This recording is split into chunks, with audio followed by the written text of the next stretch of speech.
Welcome to the Adventist Music Podcast. This is a show that shares the stories of Seventh-day Adventist musicians from all around the world. I'm your host, Kahn, a music lover and podcast producer. On today's episode, we'll explore the song story of Joshua Stewart.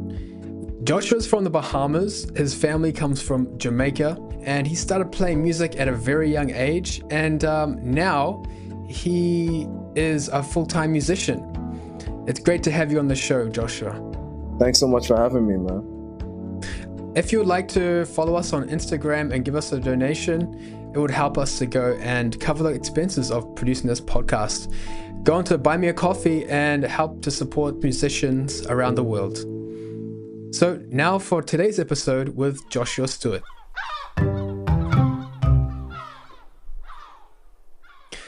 Joshua, can you tell us who you are, where you're from, and a moment that you felt inspired to be a musician? Yeah, for sure. My name is Joshua Stewart. I am a singer, songwriter, and music producer. I've been in the industry for almost 10 years. I had my original start back at my home church, Grantstown Seventh-day Adventist Church. That's where I started doing music, and I was able to branch out from there. A moment that inspired me to become an artist and also music producer. I believed for a long time that there was something missing, and I believed that that thing that was missing was my sound and the stories that I wanted to tell. I believe that there are a lot of great artists, there are a lot of great musicians, but they can't tell my story, only I can.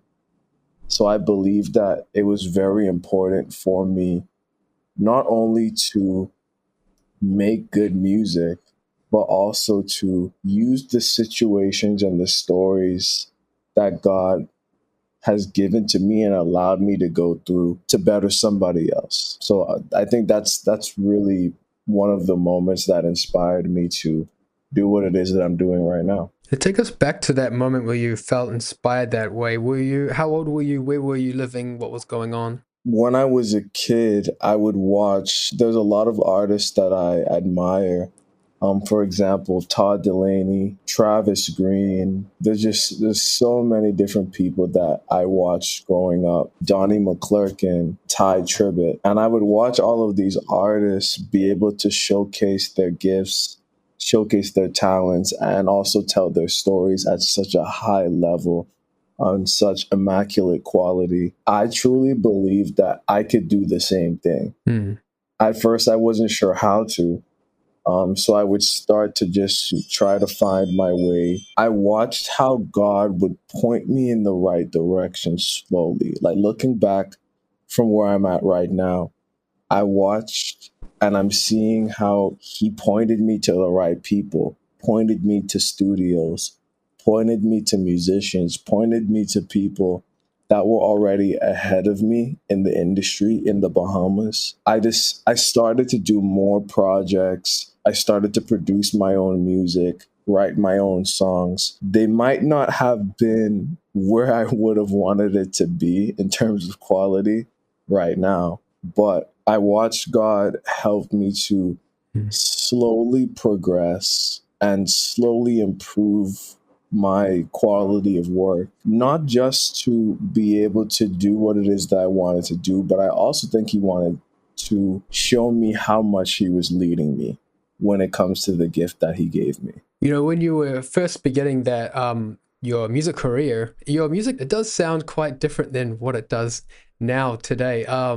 I guess what I'm trying to say is that when you first began on that journey, what inspired you to develop?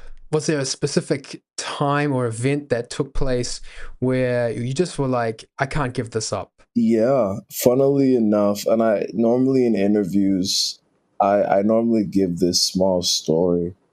When I first started high school, that was when I released my very first song called Believe. It was my very first attempt at producing music and writing. And it's funny because a lot of people at my school did not take it seriously. A lot of people would make jokes about it. And that was a very rough time, specifically because I was so passionate about doing this and I felt misunderstood, especially by the people that I grew up with in terms of that school. It was so bad for me to the point where I actually wanted to quit and give up. I actually didn't want to do music anymore. And I had set in my mind that in order for me to no longer be the joke or, no longer be the center of that humor, pretty much. The way for me to do that is pretty much just to stop and it'll all go away. So that was the mindset that I had years ago. This is more than 12 years ago. I remember God gave me my second song from that experience called Mountains. And Mountains pretty much talks about the different struggles that I went through in terms of my identity as an artist and a musician. And the mountains were all of those people. That's what I talk about in the song. But not even just that. There are just so many different mountains. Doing what we do is very expensive. Not only that, but it's very hard to do it at a high level of quality, especially if you don't have connections within the industry to be able to access certain resources and stuff like that. So pretty much that song encompasses all of the different trials, all of the different setbacks, but also talking about how God helped me to climb each mountain throughout my journey. So even you're correct when you talk about how my sound and the quality in all of my work, my portfolio musically has changed based off of how God allowed me to meet specific people and pointed me in the right direction. So a lot of people would say as I matured, my level of quality changed. But my truth is the more God intervened, my sound changed. How would you describe your sound to somebody who has never heard your music before? I look at myself as a multifaceted artist, meaning my music is not specific to one space, it's interchangeable. So my sound, I would describe it as lively, but also adaptable and honest. I can do your average church praise and worship styled arrangements, your live recording styled arrangements, but I can also do an acoustic piece with just piano and voice with an orchestra behind it. But I can also do like an Afrobeat or hip hop styled or pop styled piece of music. So it's pretty much surrounded or tailored to the message that I'm trying to convey with the song. So yeah, I would say my sound is lively, adaptable, but also honest because I'm being true to myself at the same time. Yeah, I like the way you put that you're trying to be honest and you're being yourself. And I think people can relate to that type of, that type of music. You can find people where they are. Yeah. I'm really inspired by your testimony, and thank you so much for sharing about that. Could you share with me one piece of music that really reflects the style of yours? Yeah. One of my most recent projects called Love, it's featuring Sturmon, Leandria Smith, and Colin Christopher, all friends of mine, artists here in the Bahamas that have done extremely well. That song comes from a very dark place in my life. I released it, I believe, in 2024 of Okay. last year, And either when 2020. when was that song birthed? It came out of honestly a season of being unsure. I had a lot of life changes going on. I honestly felt like God was no longer there. My life used to be smooth. This is how I normally put it. My life was smooth up until that moment.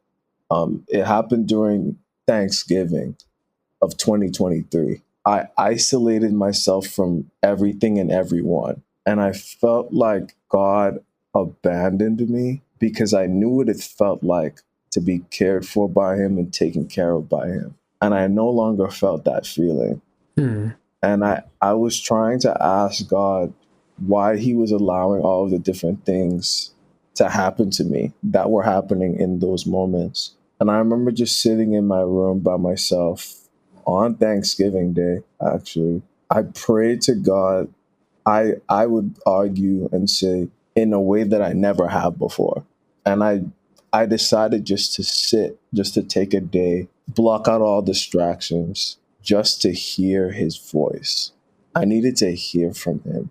As I sat pretty much in the silence with no distractions, not talking to anybody, not being around anybody for an entire day, in fact, days, God gave me that song. And that's in the song, that's what I talk about. It was your grace that kept me.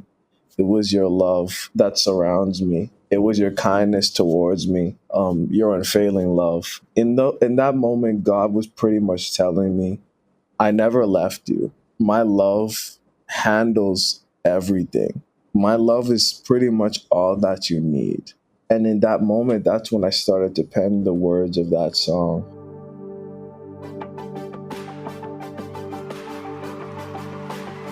Yo, we gotta go, we gotta go. I know y'all having fun, but we gotta go. Alright, let's do it one more time. Come on, Nate, take me back to the van. Let's go, right here. Oh, yeah. Let's go, y'all. It was your love that saved me. It was your love that changed me. It was your love that raised me time and time and time and time again. It was your love that changed me.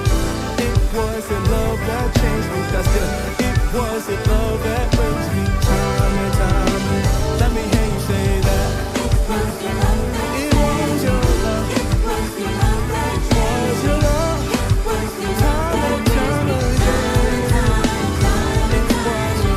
It was your love. It was your love. It was your love that came from Calvary and died and set me free. Let's go. I said it was your love. Y'all sound good. It was your love. It was your love. Time and time again. Let's go. I said it was your love. It was your love. It was your love. Time and time again. Let's go. I said it was your love. Come on, call it. I said it was your love. Oh, it was your love. It was your love that gave me another day. Oh, thank you, Jesus. Oh, it was your love that gave me a fighting chance, gave me the strength to stand. And when all else failed, your love stepped in, and it lifted me up. Yes, it lifted me up. In the river of your love, I was made whole again.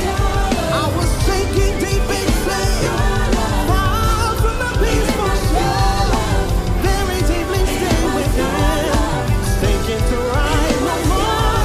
But the master of the seas, yes, the master of the seas, he heard my cry, and with his love he carried me. Your grace that kept me, it was your love that accepted me. It was your kindness towards me, unwavering love. That's the truth, y'all. It was your grace that kept me. It was your love that always surrounds me. It was your kindness towards me. That's what I call love. All over the rain. So it was your grace. Woo. Time and time again. That song honestly changed my life because I don't have another song that can be compared to that one, either musically or lyrically. Because I think even in the way that you listen to the production of that song. That was my very first time producing something of that quality, getting musicians from all around the world, from Canada, Trinidad and Tobago, the Bahamas, Florida, in the US. I collaborated with 3 different artists in one project. That is also something that I've never done before. So this song is truly an eye opener for all of those different things and reasons. Yeah, that's quite an achievement. What is something that you'd like our listeners to take away from that song? I would honestly say God's love is enough. I think a lot of times when we feel abandoned by God, it's because of what's happening in a moment where we're not used to seeing Him either be silent as far as we're concerned, or we feel like He's not moving in the way that He normally does. Something that I've learned is that God's timing is the best timing. He sees the full picture when we don't. But the one thing He asks us to do is to trust Him simply because of the love that we should know that He has for us. We're going to have bad seasons, seasons of sorrow sometimes, seasons of loneliness, seasons of uncertainty. But at the end of the day, never forget that God's love guarantees that you'll be okay. All you have to do is just trust Him. That's such a beautiful message. Does this message ring true for you and today? Yeah, it does. I'll even give you a quick story. Okay.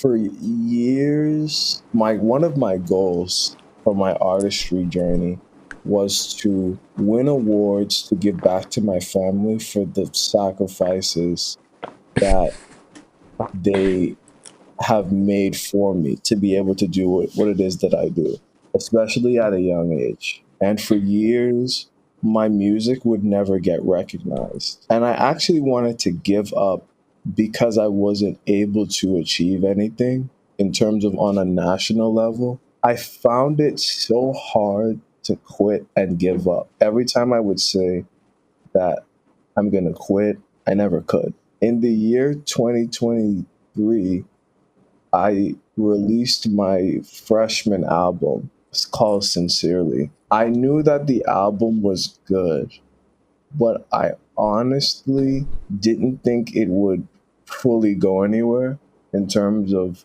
achieving an award, because I've done, numerous projects before that and none of them were recognized. And in 2024, when award season came in the Bahamas, it got nominated for a few awards. And I went to the award show in June of 2024, and it won Album of the Year.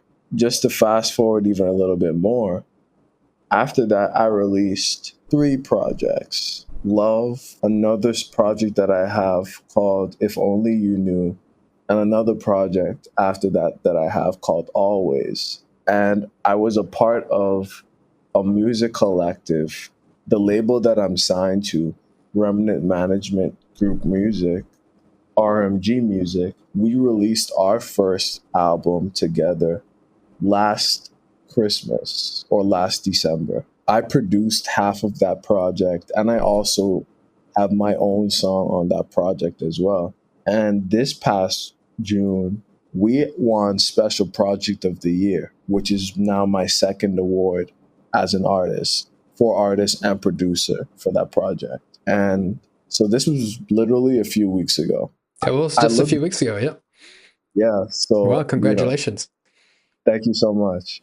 That sentiment, that story that comes from the song Love, it still resonates with me even today, even though I wrote that song over a year ago. It still resonates with me simply because trusting God's timing is so important, and just trusting His vision. Because if it were up to me, I probably would have coveted these things so long ago. I would have been content with having them so long ago, so early in my life and early in my career. Yeah. But I think it took God to pretty much allow me to continue without getting anything, for me to be focused on what the actual mission was. So he had to pretty much refocus my mind. And even in 2024, at the award show, when I gave my speech for receiving Album of the Year award, it was crazy for me simply because I realized why God allowed me to get it in that moment, because I refocused my mind on what the actual mission was. And the mission was to tell my experience with Him, not to achieve something, simply just to tell the story as raw and authentic as I possibly can without any hopes of anything happening after that.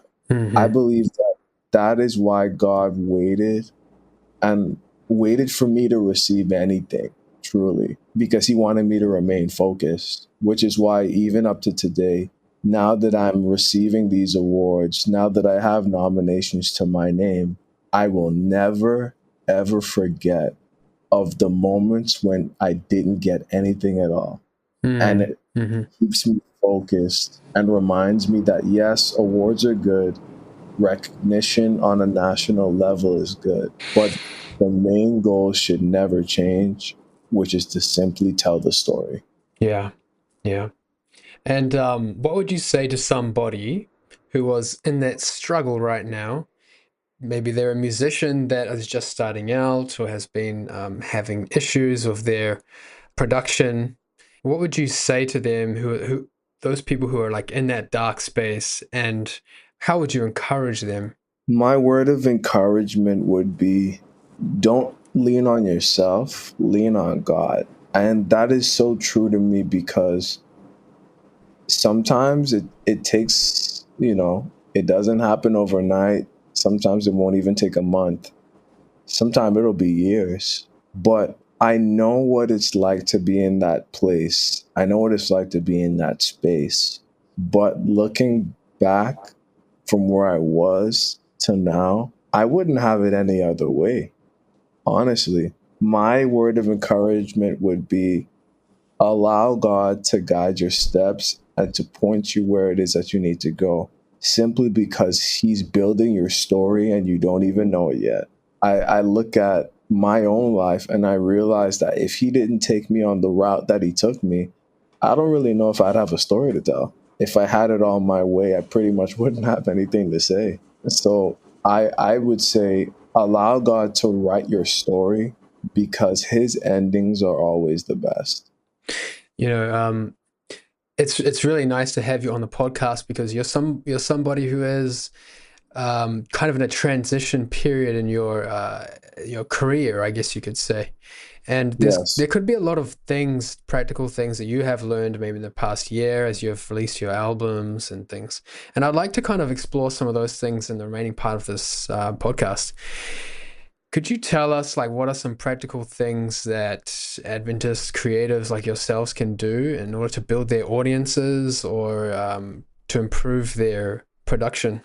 Yeah, I would say study the craft. I always pride myself on being a student of the game. I think marketing is very important.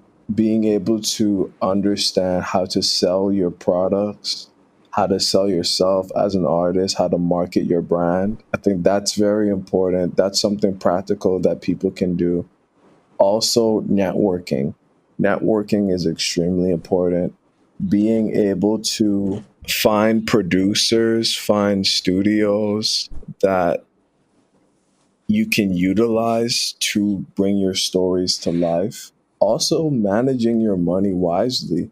Doing what we do is very expensive, but you don't want to be in financial jeopardy because of it. There's a story in the Bible about how this man gave his servants, the story of the talents.